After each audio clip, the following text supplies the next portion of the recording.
So the next presenter is Mr.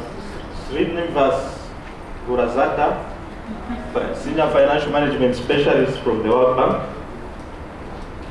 He will make a presentation on the PIFA framework.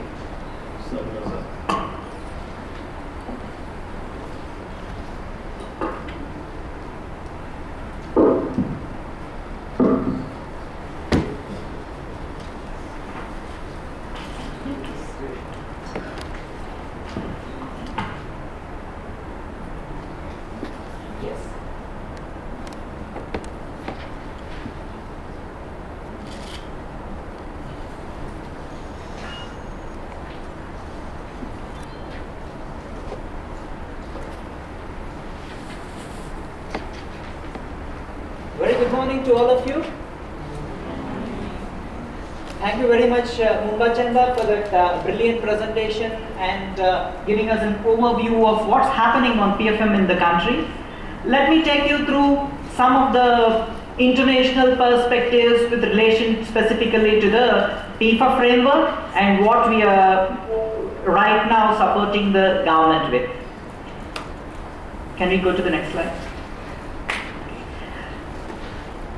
I'm very glad to talk to you today on an area which I'm very passionate about. Whole of my career I have been working on public financial management, and it gives me a great opportunity to share some of these thoughts on this occasion in Zambia.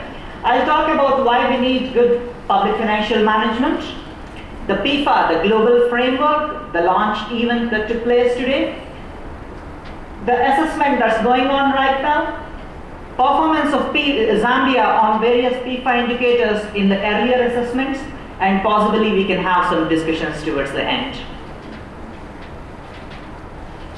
Why is good public financial management important? You may say, why is it really important? It's not really something which is, it's not about the projection about the nation economy or as such. It's not about poverty reduction. It's not about health, education. Why is it important? It's important. It's important because it matters because governments do not operate in isolation. They operate in an environment of trust and credibility. Government today in power in any country doesn't come on its own. It comes through a process where there's a contractual relationship between the people who put the government in position and the executive as such delivering the goods. Government's credibility depends on public financial management quite significantly. Why? If you have a weak public financial management system in any country for that matter, what does it lead to? Perhaps wasteful expenditure, poor collection of taxes, you don't collect enough taxes that you need to really collect, widespread corruption, many countries with poor PFM systems report corruption, quality of delivery of goods and services to citizens is affected, which is most fundamental for any successful governance in place. Also, in many developing countries, the government expenditure as a percentage of GDP is very high. For example, in Zambia, the government expenditure is as high as 23 to 24% of the GDP. Now, if such huge amount of expenditure is going through government, a good public financial management system would give an assurance to the citizen that that money is being put to right use. And the consequences of a poor PFM system are very significant to the economy and the investor perception. So the investors want to come and invest in a country where there is predictability, where the PFM systems are good. Many of us in the recent times in Zambia are talking about the upcoming IMF program possible IMF program for Zambia. What do they require? Most fundamental they would require is a good PFM system so that they have the information and they can provide the necessary support to upgrade the process. So yes, PFM systems are important. Then let's go to look at like how to evaluate a PFM system. So traditionally we never had a kind of a practice in place till PIFA came in as a partnership in 2001, and the first formal PIFA framework is issued in 2005.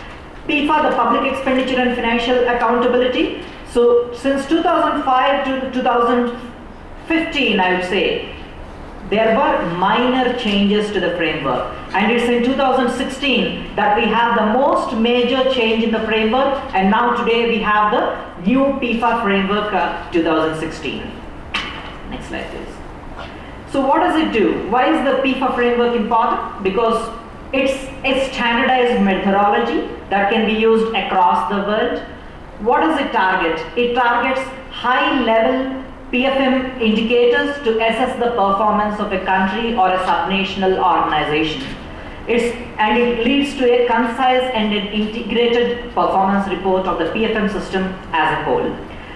The most important is it's standardized, means the discretion is very limited. Right now the PIFA assessment for Zambia is going on. Government is leading the exercise with several components from ministries, officials deputed for this job. Now, assuming it's not X who is doing it from one ministry, but Y from the same ministry is doing, would the result change? Probably not. The reason being, it's standardized, or at least to the extent possible, it's not dependent on individuals, but it depends on the process and the data which is resulting in the report as such. So to that extent, it's a standardized methodology. It provides a thorough, consistent, and evidence-based analysis of PFM systems at a specific point of time. So it's like a balance sheet. It's at a point of time. It's not necessarily into future. As on date, what it is what PIFA says. Maybe looking at the last 3 years, 4 years information available, it says this is where we are in the last 3 years, 4 years, and that's it. It doesn't say what's going to happen in future. It assesses PFM impact on budget outcomes, fiscal discipline, efficient resource allocation, and efficient service delivery, the key issues for any PFM systems. And what it doesn't do, PFM, many of you may be thinking like, does PIFA really assess why PFM systems are not working, or why, for example, a particular ministry or agency is not delivering? No, it doesn't. It's diagnostic. It says it's not performing, that's all. Or it says it's performing, that's all. Why? There could be a narrative, but it's not conclusive. It doesn't intend to conclude on that. It doesn't assess government policies. Let's say, for example, maize purchases by government, or fuel price increase by government, subsidies by government. These are all policy decisions of government. PIFA has nothing to do with these policies. These policies, in any policy environment, the output, the results, that's what the PIFA would limit itself to, and doesn't go into the policy questions as such. What are the benefits of a PIFA assessment? The standardized set of indicators. We can go to the next slide. It uses a standardized set of indicators. It helps you build momentum for PFM reforms. It facilitates decisions on priorities and use of country systems. The use of country systems is something which is related to cooperating partners bringing in money. So, should the cooperating partners have a parallel system in place to manage their money, or should the government's system should be used? Progressively, international community believes that it's the government systems which needs to be used. So PIFA supports this exercise of more and more use of government systems. Enables stakeholders coordination. We saw many of the cooperating partners this morning. So it enables coordination between the stakeholders, and it gives extensive international acceptance. A PIFA report with a PIFA quality assurance checked by the PIFA Secretariat is like, you can say, a standard which is usually not questioned and accepted. And based on that, decisions are taken, one, within the government, two, by the cooperating partners, and between the governments also, possibly when there are collective or collaborative activities. So as we get the screen back, so far there are about 538 assessments done globally, the PIFA assessments globally in 150 countries. They are spread across the developing world, so you will find almost every country having more than one assessment. Why is it more than one assessment? Two reasons. For example, Zambia, this is the fourth assessment. So it means you repeat the assessments. Two, Many countries, particularly large countries, conduct subnational PFI assessments. So for the sake of subnational PFI assessments, you have yet another list. So that takes you to 538 PFI assessments so far. Are we able to get the screen on?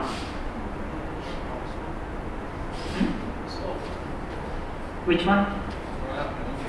Okay, can someone help out, like, with the laptop?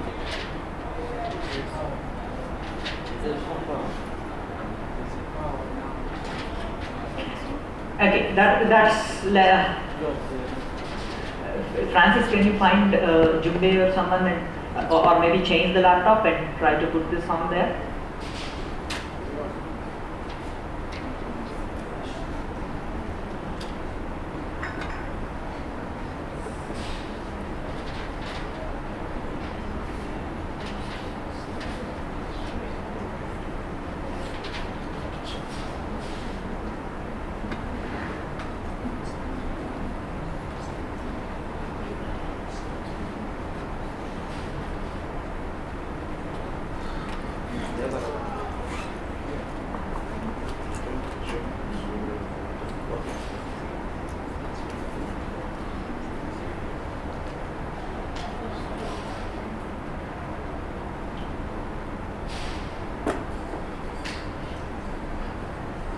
Do you have the presentation flash? Move it there.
Thank you, Mumba and Francis, for fixing that.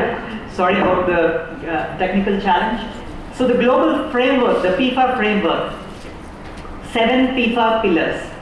These 7 PIFA pillars are now the accepted global PFM pillars, covering all aspects of PFM: budget reliability, transparency of public finances, management of assets and liabilities. When compared to the previous PIFA assessment, PIFA framework, the current framework has one major difference is the management of assets and liabilities. There's significant higher amount of focus on management of assets and liabilities. Policy-based fiscal strategy and budgeting, accounting and reporting, the financial statements, and external oversight, the audit, the external scrutiny and audit, the parliament role. So on the whole, there are 31 performance indicators containing 94 dimensions across the PFM activities, which would mean under each pillar you have various indicators, and each indicator has various dimensions which are like sub-elements collectively which contribute to the overall assessment. When a particular indicator is going to be graded, it will be A, B, C or D, and it depends on the way PIFA requires the PIFA framework requires the assessment. For example, there are some kind of indicators with several dimensions where it will be even if one of the dimensions is faring bad, then the overall grading would be that grade, which would be C or D. Whereas in other cases, it is an average. It's prescribed based on the impact of a particular element on the overall PFM structure as such. Okay, let's look at quickly what it contains. So I know that you may not be able to read this through, but let me quickly highlight, for example, some of the issues, some of the kind of activities that the good PFM system under PIFA would be. So budget reliability. An example could be aggregate expenditure outturn, means the budget approved by the Parliament or National Assembly, to what extent in the year it's executed. If it's very high when compared to what is approved, not good. Very low, not good. So that's something which it analyzes. Expenditure outturn, how it is doing in terms of revenue projections, how good we are projecting our revenues in the country. A few other examples are, for example, budget documents, how good the budget documents are. Are they reaching out the citizen? Is there a citizen's budget? How quickly are the budget documents made available? Public access to the fiscal information. Are citizens in a position to receive the information? Is it made easily available? Management of assets and liabilities. There are many cases where assets are there, procured, everybody knows, but nobody knows where they are gone. They just vanish into the system. Now, PIFA requires, say, an asset register and maintenance of systems where the assets are actually identified and accounted for, and how you are going to dispose of assets which are actually end of their life or which got damaged. Public investment management, Mumba Chanda spoke about it, very, very important, because in the pipeline of big investments, most of the developing countries, the trend is the political views set the tone, which is correct, which is the way it should be. But the political decision making and priorities of the government should be based on some objective analysis by the technocrats and information provided. So at least the information should be available, which would be in every investment which is going into the development plan and eventually into the budget. Is there a system in place where we have that appraised from which angle? From an economic analysis angle, future sustainability angle? Is there something? If it's not there, then possibly that's a major challenge. It judges that. Then it looks at like the budget preparation process, the medium-term expenditure process, procurement, internal audit, payroll controls, in-year budget reporting, every quarter is the budget performance being available to public in the website? Governments, are they making available? It looks at it. And then the external audit and legislative scrutiny. The external audit with the Auditor General and the reports of the Auditor General. We have the Zambia Auditor General's report recently tabled in the Parliament, and the process that goes behind that. If this constitutes a, we can skip this one. If this constitutes a, a good PFM cycle, so let's look at like what's happening on Zambia. So how is Zambia doing on the earlier PIFA assessments? As in any PIFA assessment, there would, most of the time there would be several achievements. There would be some challenges, and Zambia is not an exception. The three reports indicate that there is significant progress, but at the same time there are cases where there is progress and then there is slippage as well. So it's really a mixed kind of a overall situation. Let me take you through some of the changes that took place, particularly between 2008 and 2012. Budget credibility. What is happening to budget credibility? This actually, as you hear, many countries, one issue which is spoken a lot is the overall economic outlook. The second one is the budget credibility, because budget credibility gives the basis for all decision making by Ministry of Finance.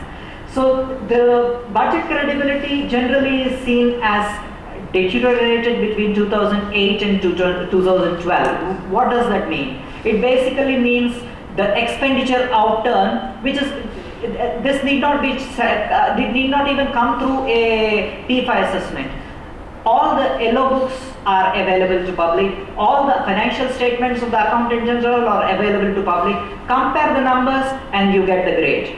PIFA does this, just compares these numbers which are already available and then align it with the grading in the PIFA matrix as such.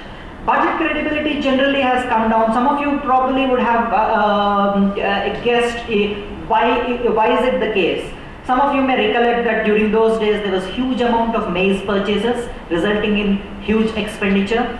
Then there is also the agriculture focus in that duration, where budgets of agriculture have gone up to 148% of what they were originally planning. So now this huge impact, it obviously influences the budget credibility in terms of deviation. Next one. Comprehensiveness of PFM systems, transparency. Generally it's treated as doing well. This area is treated as doing well, but there are challenges. For example, the previous report highlighted the differences between the IFMIS system and the Charter of Accounts of the budget system. So these are the kinds of issues which would affect the PIFA overall outlook, because which means you may end up having two sets of numbers and you may have to say one is right, the other is not really right, which is not really very healthy as such. Depiction of macroeconomic assumptions generally is treated as doing pretty well, but still debt stock is an area where the previous report identified that the documents are not presenting it sufficiently. One of the key issues the previous report identified is also the donor funding. It's not really depicted very well in the statements, and the in-year financial statements or financial reporting is also not depicted. Policy-based budgeting. This is something which Zambia has been doing always very well, and it is improving, and it improved significantly. Reason being a very well-designed budgeting process.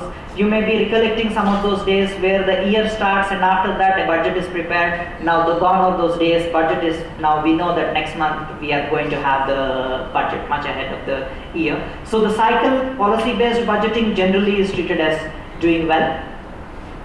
Predictability and controls in budget execution. All these slides are based on the previous framework, so they do not exactly match with the framework, the 2016 framework as such.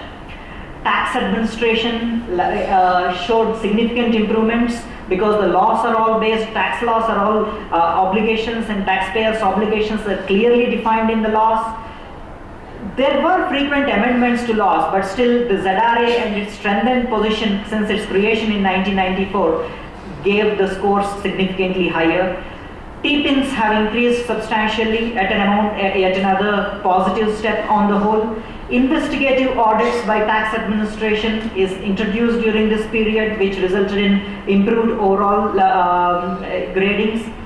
Tax collections done. Earlier it used to take something like 4 or 5 days to transfer the funds to the exchequer. With RTGS in place, within 48 hours or even earlier, everything is transferred. So generally these are areas where there are some positive movements. Payroll improved very significantly with the PEMEC decentralization and several larger number of annual payroll audits. Public procurement strengthened, but internal controls and internal audit, as you could, it's difficult to trace from here, they have actually come down in the period. Next slide, please.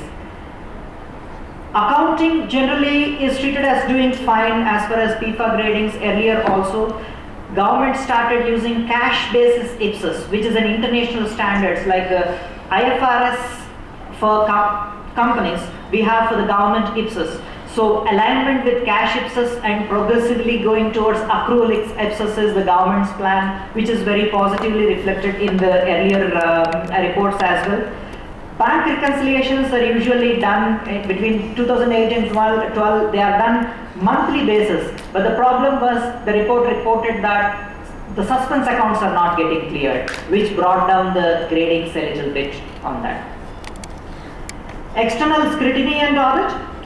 Office of Auditor General, the coverage is very good, good degree of independence from the previous report, one can see that, and audit observations are followed up. Contrary to a lot of view that Auditor General tables the report, it comes in paper but nothing happens, which is not really true. It is only partly true because many observations are attended to. Some are remaining which gets repeated in the next audit report. So National Assembly and the Public Audit Accounts Committee does a fairly good job as per the previous reports. Now, all this indicates that there are some things which are going fairly well, but none of the gradings are actually in A, which means that they do beyond what is the international best practice. No, not beyond. They are either B or C, and in some cases, of course, even D. The donor practices, use of country systems. So this is an indicator in the previous assessment which now has been mainstreamed into the other indicators without keeping it as a separate indicator in the new framework. Use of country systems is generally not accepted fully. Then who is to blame? Obviously it's the cooperating partners, partially because they insist on separate systems. But also it's the government to take some responsibility because it's always the quality of the country systems will determine the comfort zone of many cooperating partners coming up together. So it's a joint responsibility to that extent, but progressively it is improving. After this report of 2012, World Bank did a use of country systems, risks and use of country system assessment for Zambia, which generally rated the country systems in a positive light and encouraged, which actually is the reason why Mumba Chanda is working on a project now to try to get even all the donor systems, the donor monies directly into the IFMIS system and possibly even generate reports straight to the IFMIS system without having separate systems. So generally, the donor practices also had this issue of delays of disbursements. So the predictability of donor money during that period was not very high, which affected the performance on the whole. Donors promise money, but one is never sure whether that's going to come or not, is the way it's reflected in the previous assessment. So that's the overview of what the previous reports did, and the current, my colleague Mike would talk about the current assessment and how it is progressing. But from the bank, let me also specifically mention that this is possibly the most important report for governance global practice of the bank from which I come from. Across the countries, every country, we look for a PIFA report, and the PIFA report is of significant value to all other cooperating partners in the government, primarily, and all the cooperating partners. So this exercise is progressing very well. We expect actually, like under the leadership of Mumba Chanda, the current PIFA assessment, You may think like actually probably this month and next month if we are finishing the field mission, why is the report going to take time? There's a huge process of peer review, quality assurance which goes on after the first draft which comes in. So we expect the report to come, final report to be ready with government for issue possibly in April or May 2017. However, early indicators would be available right at the end of, by November, some indications would be there which would possibly help the government in defining the future PFM interventions and also the reform strategy. And for this project, the Public Financial Management Reform Program, this is coming to an end in next year end. So the phase 2 of the program is something which also will be guided based on the PFI assessment. Thank you very much. And after Mike, maybe we can have some discussion and question answer session. Thank you.